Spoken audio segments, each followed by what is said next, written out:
किसान भाइयों, जो नए फार्मर बगीचा लगाते हैं तो उन्हें किन परेशानियों का सामना करना पड़ता है, वो कैसे बच सकते हैं। तो शुरू से आखिरी तक भैया की जो प्रॉब्लम आई है उनका अगर आप पहले से ध्यान रखोगे तो उन प्रॉब्लम से आप बच सकते हो। उसकी शुरुआत में पहला क्वेश्चन रहेगा, जैसे हमने पौधे लगाए, पौधे लगाते इसलिए आपने मई में पौधे लगाए जी। नॉर्मली हमारे फरवरी मार्च में बगीचे लगते हैं तो सेट हो जाते हैं। आपका बगीचा गर्मी में लगा है, मई की गर्मी में, तो उस समय क्या प्रॉब्लम फेस करने को मिली आपको?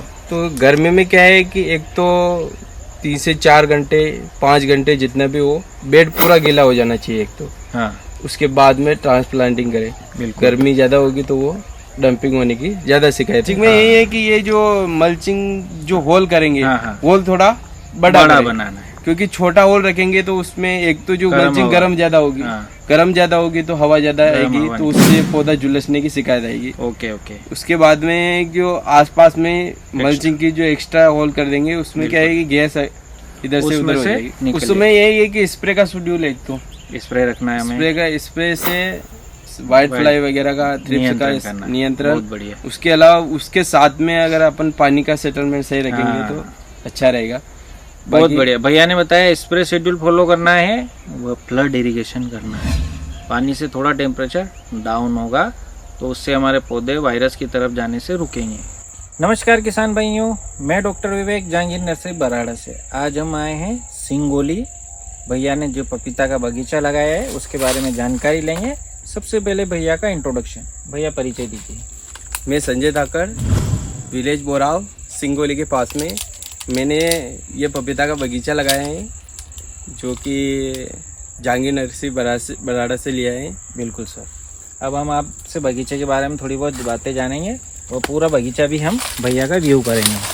आइए ये बगीचा देखिए, बहुत शानदार शूटिंग आ रही है, एक नंबर। बिल्कुल, ये देख सकते हैं जोरदार शूटिंग, चारों तरफ जो शूटिंग आई है। जैसे सबसे पहला क्वेश्चन, बगीचा लगाने का समय, कौन से समय ये बगीचा लगाया? मैंने ये प्लांटेशन की थी 6 मई को। 6 मई को अप्रैल निकलने के बाद मई में गर्मी में लगाया था। अच्छा। उसके बाद में इसमें दो दिन प्लांटेशन हुई थी, एक दिन 6 मई को और एक 9 मई को हुई थी। अच्छा। आधे प्लांट जो थे वो 6 मई को लगे थे, आधे 9 मई को लगे थे। अच्छा। क्या कारण इतना लेट लगाने का? लेट लगाने का कारण है कि जैसे कि एक तो पानी की समस्या थी, तो दूर से पानी लेके आना पड़ा। वो व्यवस्था जमाने में थोड़ा लेट हो गई, जैसे मई में लगाया। ओके। और अब ये जानेंगे, जो आपने पौधे लगा रखे हैं तो कौन कौन सी वैरायटी मेनली आपने यहाँ पे लगाई थी? ये ताइवान की रेड लेडी 786 लगाई थी। ताइवान रेड लेडी 786 आपने लगाया। हाँ। और साथ में एक गोल्डन लेडी के कुछ पौधे आप गोल्डन लेडी के। बिल्कुल। अब ये जो बगीचा आपने लगाया है, इसकी दूरी क्या रखी? ये मैंने 6 बाई 8 की दूरी रखी है। अच्छा। तो इसमें पहले मैंने गर्मी की वजह से पानी की कमी थी तो डबल ड्रिप लाइन लगाई थी मल्चिंग के अंदर। हाँ। फिर बाद में 1-2 बार गर्मी में दो बार फ्लड इरिगेशन भी किया था। हाँ। उसके बाद में बारिश के आने के बाद में 6 बाई 8 पे आपने पौधे लगाए हैं। जी।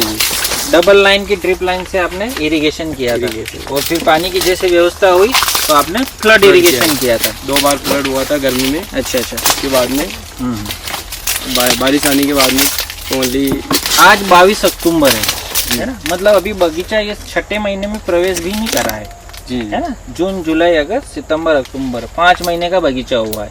और जो फ्रूटिंग देख पा रहे किसान भाइयों, भैया की मेहनत के कारण ऐसा लग रहा है कि बगीचा 7 महीने 8 महीने का हो गया है। बहुत ही बढ़िया फ्रूटिंग आई हुई है। मात्र 5 महीने में भैया ने मई में पौधे लगा के बहुत बढ़िया सेटिंग करी है। कैसा क्या रिजल्ट रहा सर रेड लेडी का? बिल्कुल बहुत अच्छा रिजल्ट है। और अब देखो कैसे प्रोडक्शन निकलता है। बिल्कुल। हार्वेस्टिंग चालू होना थोड़ा सा समय लगेगा अभी, है ना? हार्वेस्टिंग के बाद में देखते हैं। बाकी एक नंबर है। हाँ। प्लॉट। अच्छा। अब ये जैसे बगीचा आपने लगाया था, खाद की जैसे फर्टिलाइजेशन कैसे दिया था? इसमें एक तो जो देसी खाद था, 2 ट्राली देसी खाद डाला था इसमें फर्स्ट में। और उसके बाद में 2 ट्राली कितने एरिया में? ये जो 1 एकड़ है, 1 एकड़ में 2 ट्राली डाला था। उसके 1 साल पहले भी डाला था तो 2 ट्राली अभी डाला था। हाँ। उसके साथ में जैसे कि बेसल डोज में DAP, सिंगल सुपर फास्फेट वगैरह दिए थे, और एक जो अपने दीमक वगैरह के वाइट गर्भ वगैरह के लिए दवाई दी थी। उसके बाद में ड्रिप इरिगेशन से था, तो उसके बाद में जैसे 19 हो गया, 12 हो गया। उसके बाद में माइक्रो न्यूट्रिएंट में क्या चलाया? माइक्रो न्यूट्रिएंट में कॉम्बी-2 चलाया था। कॉम्बी-2 चलाया था, बहुत बढ़िया। कॉम्पो एक्सपर्ट का कॉम्बी-2 चलाया था। उसके बाद में एक अपने अल्बर्ट सॉल्यूशन चलाया था, बहुत बढ़िया। अभी चलाया है वो तो।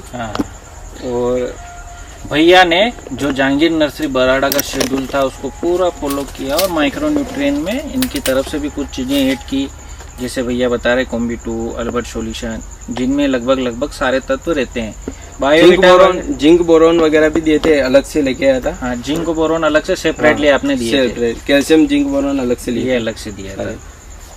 डबल लाइन की ड्रिप से आपने इरिगेशन किया, उसके बाद गर्मी में फ्लड इरिगेशन किया था।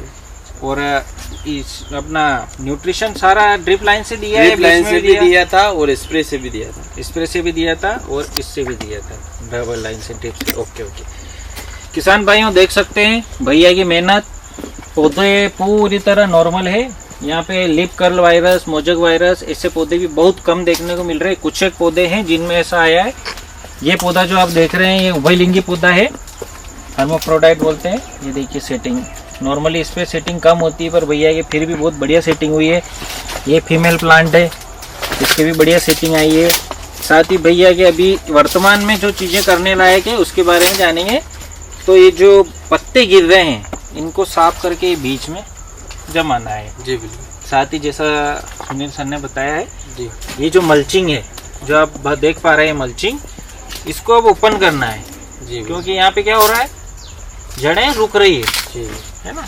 और ये जो ड्रिप लाइन डली हुई है इसका अब काम नहीं है, हमें सिंचाई इधर देना है, तो अपन ड्रिप लाइन को हटा सकते हैं या फिर अपन इसको बाहर कर सकते हैं, है ना। यहाँ पे जो मल्चिंग के कारण हमारी जड़ें रुकी हुई है वो अगर हम मल्चिंग ऊपर ले लेंगे तो जड़ें अब आएगी। अपने को सारा खाद पानी सब कुछ अब इस जो बीच का स्पेस है इसमें देना है। ओवरऑल ये देखिए बहुत ही बढ़िया से, मात्र 5 महीने का पौधा है, मई में लगाया गया था और अक्टूबर हुआ है। और ये सिंगोली, यहाँ पे गर्मी में इतनी गर्मी होती है, 47-48 डिग्री टेम्परेचर आता है। इस बार कैसा क्या रहा है क्लाइमेट टेम्परेचर का? बहुत ज्यादा गर्मी थी। 48 गर्मी के 2 महीने में तो 48 ही था लगभग। 48 पूरा। ये जो जमीन देख रहे हैं आप, गर्मी में इतनी गर्म हो जाती है, पत्थर जैसी गर्म हो जाती है, और इसमें किसी भी औजार से अगर इसकी हकाई भी करेंगे तो नहीं होगी, इतनी स्ट्रॉन्ग हो जाती है। उसके बावजूद ये रेड लेडी का बेहतरीन शानदार कारण भैया ने ड्रिप लाइन और मल्चिंग, इसके कारण यहाँ वाष्पा कंडीशन बनी रही। भैया के पौधे इतनी गर्मी में भी इसी स्ट्रेस से बचे। बीच में जो एरिया था उसमें फ्लड इरिगेशन किया। ये देखिए बेहतरीन। और पूरा बगीचा अपन घूमेंगे भैया का, आइए। ये प्लांट हम देखेंगे, ये सब मादा प्लांट है रेड लेडी के। पूरे बगीचे में कोई नर पौधा तो नहीं है ना भैया? नहीं है, कोई भी पौधा नर नहीं निकला। नहीं। ओवरऑल फ्रूटिंग देखिए बेहतरीन। कुछ पौधे लिप कर्ल के आए तो देखिए भैया का, इससे पौधे आते किसान भाइयों तो हमें इनको हटाना है। ये लिप कर्ल वायरस है, इसकी इन पौधों को अपन गर्मी के कारण इस बार समस्या हुई है भैया के बगीचे में। टेम्परेचर बहुत ज्यादा था, इनको हटा दो, इस पर फ्रूटिंग आएगी नहीं और ये दूसरे पौधों को डिस्टर्ब करेंगे। ओवरऑल बेहतरीन फ्रूटिंग देखिए, एक जैसा बगीचा। 48 डिग्री सिंगोली एरिया है, जिसे घाटे का एरिया बोलते हैं हमारे इधर। यहाँ पे अगर गर्मी में आ जाओ तो बहुत जबरदस्त क्लाइमेट गर्म रहता है, उसके बावजूद भैया के फ्रूटिंग देखिए। आधा पौधे उभयलिंगी पौधे भैया के। अब जो हमारे फार्मर है, कुछ नए फार्मर खेती करना चाह रहे हैं, तो उनके लिए क्या सलाह दोगे, क्या कहना चाहोगे? यही अगर बागवानी में करना चाहे तो जल्दी प्रोडक्शन लेना हो तो उसके लिए पपीता का आप मार्ग चुन सकते हो। बिल्कुल बिल्कुल। इसमें क्या है कि प्रोडक्शन वगैरह भी 1 साल में जितना प्रोडक्शन अपन कोई भी फसल में नहीं ले सकते, उतना अपन ले सकते हैं। बिल्कुल इसमें से ले सकते हैं। ये देखिए बोराव सिंगोली, बेहतरीन बगीचा। भैया की जितनी तारीफ की जाए उतनी कम है, इनकी मेहनत को सलाम। अच्छा, ये ड्रिप मल्चिंग कौन सा डाला था आपने, कितने माइक्रोन का था ये? 25 माइक्रोन का था। 25 माइक्रोन की मल्चिंग। डबल लाइन की ड्रिप है इसमें। जी। और ये बेड कितने फीट का बनाया था? ये 2 फीट का बेड 3 फीट का बेड था। हाँ। और मल्चिंग कितने फीट की ली थी? ये 4 फीट की ली थी। 4 फीट की मल्चिंग थी। मल्चिंग सब्सिडी से ली है नॉर्मली? सब्सिडी से ली थी। सब्सिडी में कितना क्या खर्चा आया था आपका?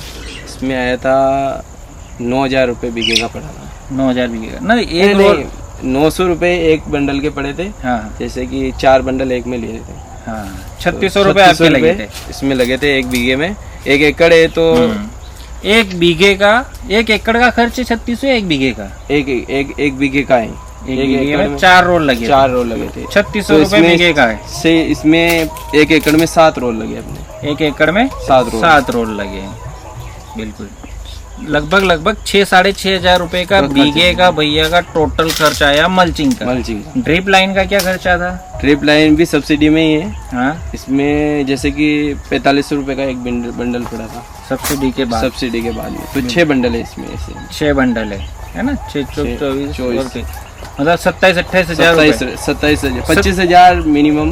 25,000 एकड़ का तो ड्रिप का खर्चा हुआ। और 6,000 मिनिमम। 30,000 में अपना एकड़ पूरा ड्रिप मल्चिंग और मल्चिंग पूरा 1 एकड़ का खर्चा आया भैया के ड्रिप और मल्चिंग का 30,000 रुपए एकड़ का। इन्होंने यहाँ राजस्थान MP की बॉर्डर पे अपना एक गाँव है सिंगोली, सब्सिडी से ये सब लिया। किसान भाइयों, जो नए फार्मर बगीचा लगाते हैं तो उन्हें किन परेशानियों का सामना करना पड़ता है, वो कैसे बच सकते हैं, तो शुरू से आखिरी तक भैया की जो प्रॉब्लम आई है उनका अगर आप पहले से ध्यान रखोगे तो उन प्रॉब्लम से आप बच सकते हो। उसकी शुरुआत में पहला क्वेश्चन रहेगा, जैसे हमने पौधे लगाए, पौधे लगाते इसलिए आपने मई में पौधे लगाए। जी। नॉर्मली हमारे फरवरी मार्च में बगीचे लगते हैं तो सेट हो जाते हैं। आपका बगीचा गर्मी में लगा है, मई की गर्मी में, तो उस समय क्या प्रॉब्लम फेस करने को मिली आपको? तो गर्मी में क्या है कि एक तो 3 से 4 घंटे 5 घंटे जितना भी हो बेड पूरा गीला हो जाना चाहिए एक तो। हाँ। उसके बाद में ट्रांसप्लांटिंग करें। बिल्कुल। गर्मी ज़्यादा होगी तो वो डंपिंग होने की ज़्यादा शिकायत है। हाँ। उसके बाद में जैसे गर्मी जून मई में ज़्यादा होती है, गर्मी जून। फिर बाद में क्या है कि मानसून के आगमन के समय में वो टेम्परेचर अप डाउन, उस समय भी वायरस का ज़्यादा खतरा रहता है। हाँ। उसके बाद में ज़्यादा पानी हो जाए तो उसके बाद में भी डंपिंग आने का खतरा रहता है, जड़ में फंगस लगना। बिल्कुल। नहीं, जैसे आपने पौधा लगाया तो उस समय क्या प्रॉब्लम आती है नॉर्मली? उस समय तो यही है, डंपिंग हो पहुंचा है। तो उसके लिए आपने मल्चिंग में लगाया, तो हमें मल्चिंग में पौधा लगा रहे तो क्या सावधानी रखना है? मल्चिंग में यही है कि ये जो मल्चिंग जो होल करेंगे, हाँ। होल थोड़ा बड़ा बनाना है, क्योंकि छोटा होल रखेंगे तो उसमें एक तो जो मल्चिंग गर्म ज्यादा होगी। हाँ। गर्म ज्यादा होगी तो हवा ज्यादा आएगी तो उससे पौधा झुलसने की शिकायत आएगी। ओके। उसके बाद में जो आसपास में मल्चिंग की जो एक्स्ट्रा होल कर देंगे उसमें क्या है कि गैस इधर से उधर हो जाएगी, निकल जाए। अगर हम मल्चिंग से गर्मी में पौधा लगा रहे हैं किसान भाइयों, तो भैया ने बताया होल बहुत बड़ा बनाइए मेन पौधे का, साथ ही जो मल्चिंग है होल है उसके ऊपर मिट्टी चारों तरफ डाल दिए ताकि गर्म हवा उस होल में से पास नहीं हो। वह उसके पास में अगल बगल में कुछ एक्स्ट्रा होल बनाइए ताकि गर्म हवा उन होल में से निकल जाए, ताकि हमारा पौधा उस गर्म हवा से खराब नहीं हो।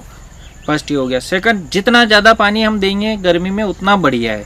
सुबह और शाम को पानी दीजिए, दिन में पानी देने से हमें बचना है। अब आ गया गर्मी में, जैसे आप बोल रहे हैं वायरस का खतरा उस समय थोड़ा सा बढ़ेगा, तो उस समय क्या करना पड़ेगा हमें? उस समय यही है कि स्प्रे का शेड्यूल एक तो स्प्रे रखना है हमें। स्प्रे से व्हाइट फ्लाई वगैरह का थ्रिप्स का नियंत्रण। बहुत बढ़िया। उसके अलावा उसके साथ में अगर अपन पानी का सेटलमेंट सही रखेंगे तो अच्छा रहेगा। बहुत बढ़िया। भैया ने बताया स्प्रे शेड्यूल फॉलो करना है, वो फ्लड इरिगेशन करना है। पानी से थोड़ा टेम्परेचर डाउन होगा तो उससे हमारे पौधे वायरस की तरफ जाने से रुकेंगे। और उसके अलावा जो है मल्चिंग से भी कुछ वापसा कंडीशन होगी तो उससे भी क्या है कि पौधे खराब होने की गर्मी में, हेवी गर्मी में ज़्यादा समस्या रहती है उससे। तो ये फ्लड वगैरह से संतुलित हो जाता है। नहीं हो तो उसमें कुछ फंगीसाइड वगैरह भी डालने पड़ते हैं कुछ पौधे अगर बिल्कुल रुकने की। अगर फंगस ज़्यादा डेवलप हो रही, पीलापन आ रहा है, तो भैया ने बोला कि गर्मी में फंगीसाइड भी हमें चलाना पड़ेगा। बहुत बढ़िया। नॉर्मली ये जो फरवरी मार्च के बगीचे रहते हैं इनमें इतना नहीं रहता है, पर जैसे हम गर्मी में लगा रहे तो हमें एक्स्ट्रा प्रिकॉशन लेना पड़ेगा। बिल्कुल। साथ ही में कुछ फिर भी किसी पौधे में वायरस आ रहा है तो फिर क्या करना है? पौधे को उखाड़ के खेत से बाहर फ्लोर से और जमीन में डाल देना है। अगर फिर भी ऐसी समस्या आ रही, कुछ पौधों में आ रहा है, तो बिना डरे उन पौधों को हटाइए ताकि हमारा पूरा बगीचा सुरक्षित रहे। और स्प्रे शेड्यूल टाइट रखिए, फर्टिलाइजर को और अच्छे से दीजिए। बिल्कुल भैया ने बहुत बढ़िया जानकारी दी। साथ ही नए फार्मर को ये खेती करना चाहिए, ज़्यादा परेशानी तो नहीं आती है? नहीं, बिल्कुल नहीं आती है, ज्यादा नहीं, पर इसमें है कि शेड्यूल से चलोगे तो बहुत अच्छा होगा। हाँ, नहीं तो पौधे डिस्मिस होंगे, समस्या बाहर जाएंगे पौधे, तो प्रोडक्शन में कमी आएगी। कमी आएगी। इसके अलावा तो अच्छा है भाई। शेड्यूल नियमित अंतराल पे दवाइयाँ स्प्रे करना है, फर्टिलाइजर का शेड्यूल रखना है, तो हम सफलता की तरफ जाएंगे। और उन चीज़ों का ध्यान नहीं देंगे तो समस्या बढ़ेगी। बिल्कुल। बारिश कल ही हुई आपके यहाँ पे? बिल्कुल, कल ही बारिश हुई। कोई नुकसान तो नहीं हुआ बारिश से? नहीं हुआ है, बारिश के साथ में हवा भी थी पर कंट्रोल थोड़ी कम थी, इसलिए नुकसान नहीं हुआ है। प्राकृतिक आपदा हमारे हाथों में नहीं रहती किसान भाइयों। कुछ चीज़ें जो हमारे हाथ में नहीं, उसका हम ज़्यादा कुछ नहीं कर सकते हैं। लेकिन भैया ने अपनी मेहनत से स्प्रे फर्टिलाइजर सब कुछ दिया और बहुत बेहतरीन नंबर 1 बगीचा बनाया है। भैया को बहुत बहुत धन्यवाद। सिंगोली एरिया में गर्मी का एरिया है ये, यहाँ पे भैया ने करके दिखा दिया है पपीता की खेती। अब तो क्लाइमेट ज़्यादा कोई समस्या नहीं, ठंड चालू होगी, भैया की हार्वेस्टिंग भी चालू हो जाएगी और अच्छा उत्पादन आया है। उम्मीद है कि भैया को बहुत बेहतरीन आय की प्राप्ति होगी। धन्यवाद भैया।